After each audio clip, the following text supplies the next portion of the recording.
There's no feeling more intense than starting over. If you deleted your homework the day before it was due, as I have, or if you left your wallet at home and you have to go back after spending an hour in the commute. If you won some money at the casino and then put all your winnings on red but it came up black.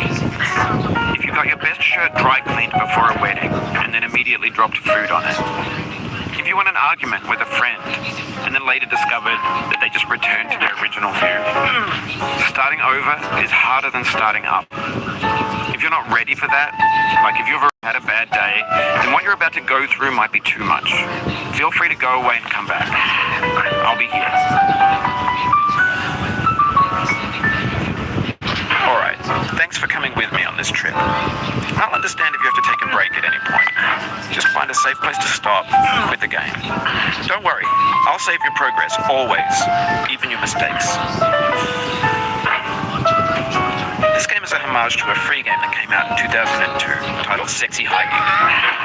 The author of that game was Jazor, a mysterious Czech designer who was known at the time as the father of B games. And B games are rough assemblages of found objects. Designers slap them together very quickly and freely, and they're often too rough and unfriendly to gain much of a following. They're built more for the joy of building them than as polished products.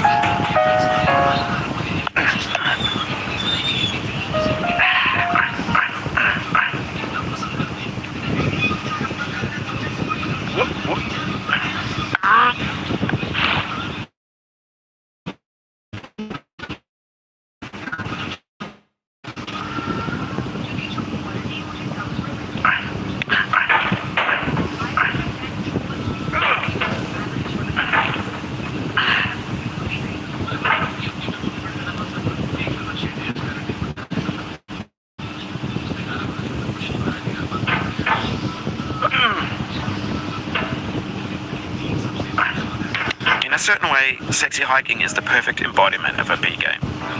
It's built almost entirely out of found and recycled parts, and it's one of the most unusual and unfriendly games of its time. In it, your task is simply to drag yourself up a mountain with a hammer. That act of climbing, in the digital world or in real life, has certain essential properties that give the game its flavor. No amount of forward progress is guaranteed. Some cliffs are too sheer or too slippery, and the player is constantly, unremittingly in danger of falling and losing everything.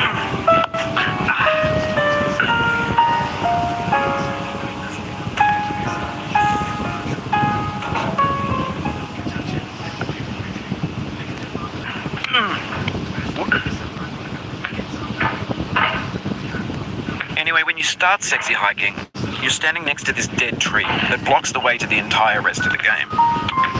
It might take you an hour to get over that tree, and a lot of people never got past it. You prod and you poke at it, exploring the limits of your reach and your strength, trying to find a way up and over. And there's a sense of truth in that lack of compromise. Most obstacles in video game worlds are fake.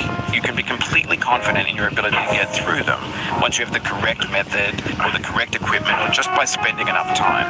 In that sense, every pixelated obstacle in Sexy Hiking is real. The obstacles in Sexy Hiking are unyielding, and that makes the game uniquely frustrating. But I'm not sure Jazoro intended to make a frustrating game. The frustration is just essential to the act of climbing, and it's authentic to the process of building a game about climbing. A funny thing happened to me as I was building this mountain. I'd have an idea for a new obstacle, and I'd build it, test it, and it would usually turn out to be unreasonably hard. But I couldn't bring myself to make it easy.